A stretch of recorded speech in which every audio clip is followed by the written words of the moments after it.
dealing with equation of a straight line, and it's given as y equals to mx plus c, and m, to change of subject formula, I will have y minus c divided by x.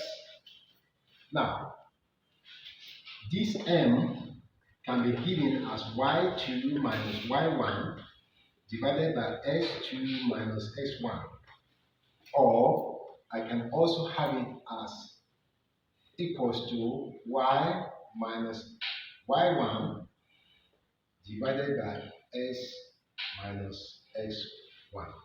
Now, I wish to do this in a Cartesian. I have this. I wish to do this in a Cartesian.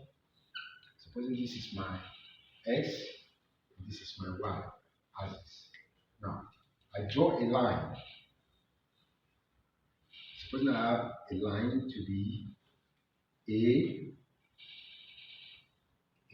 and B. And there's a point here which is P and S, Y. Now, at this point, we have an intercept C. If I wish to find the gradient, here is X. If I wish to find the gradient, this line here will be Y minus C. So, therefore, this, to find the gradient, will give me this. So we have Y, we have M, which is the gradient, the intercept form, related Y minus C divided by X.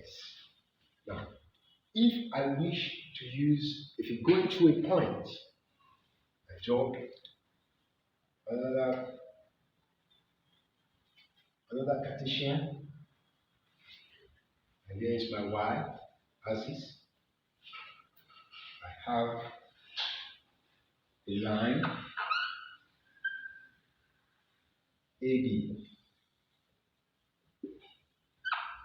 At this point, I have my P to be my S or my Y.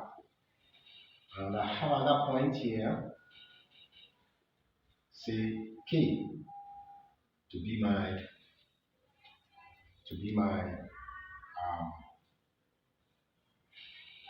X1, Y1. This is my A. This is 0. Now, if I wish to find the gradient,